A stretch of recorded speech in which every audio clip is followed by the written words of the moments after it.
আসসালামু আলাইকুম।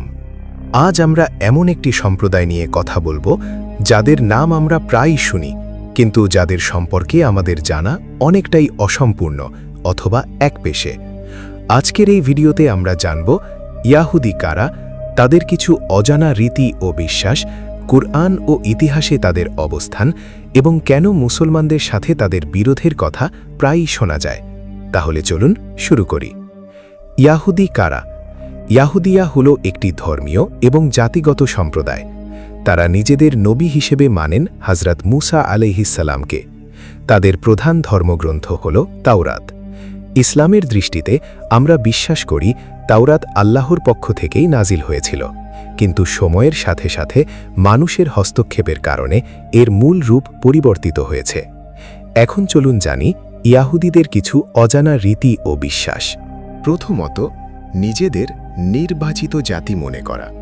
তাদের মধ্যে একটি বিশ্বাস রয়েছে আল্লাহ নাকি শুধু তাদেরই বিশেষ মর্যাদা দিয়েছেন। কুরআনে এই ধারণার স্পষ্ট সমালোচনা করা হয়েছে। দ্বিতীয়ত, সাবাত বা শনিবার। শনিবার তারা কোনো কাজ করে না। আগুন জ্বালানো, ভ্রমণ, এমনকি অনেক ক্ষেত্রে বিদ্যুৎ ব্যবহারও তাদের কাছে নিষিদ্ধ।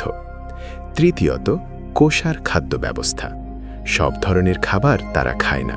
শূকর তাদের কাছে সম্পূর্ণ হারাম। নির্দিষ্ট নিয়মে জবাই না হলে খাবার বৈধ নয়। এমনকি দুধ ও মাংস একসাথে খাওয়াও তারা এড়িয়ে চলে। চতুর্থত, সুদের বিষয়টি।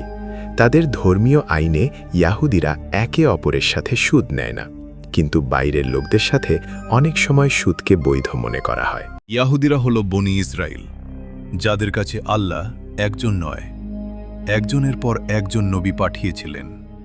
তাদের মধ্যে ছিলেন মুসা আলাইহিসসালাম এবং তাদের জন্য নাজিল হয়েছিল তাওরাত। কিন্তু সমস্যা শুরু হয় এখান থেকেই। আল্লাহ কুরআনে বলেন, ইয়াহুদিদের একটি বড় অংশ আল্লাহর আয়াত অস্বীকার করেছে, নবীদের হত্যা করেছে, সত্য জেনেও অস্বীকার করেছে, বারবার চুক্তি ভঙ্গ করেছে আর সুদকে নিজেদের মতো করে বৈধ বানিয়ে নিয়েছে। এই কাজগুলোর কারণেই আল্লাহ তাদের উপর লানত দিয়েছেন। এটা মানুষের গালি না, এটা আল্লাহর বিচার। একটা অজানা কিন্তু খুব গুরুত্বপূর্ণ তথ্য, ইয়াহুদিদের ধর্মে এমন একটি বিশ্বাস আছে তারা নাকি আল্লাহর নির্বাচিত জাতি। এই বিশ্বাস থেকেই তাদের মধ্যে জন্ম নেয় অহংকার, শ্রেষ্ঠত্ববোধ এবং অন্য জাতিকে তুচ্ছ করার মানসিকতা। কুরআন এই ধারণাকে সরাসরি বাতিল করেছে। আরেকটা কম জানা বিষয়, ইয়াহুদি ধর্মীয় আইনে ইয়াহুদিরা একে অপরের সাথে সুদ নেয় না, কিন্তু অন্য জাতির সাথে সুদ নেওয়াকে অনেক সময় বৈধ মনে করে। এই কারণেই ইতিহাসে ব্যবসা, ব্যাংকিং আর সুদের সাথে ইয়াহুদিদের নাম বারবার উঠে আসে।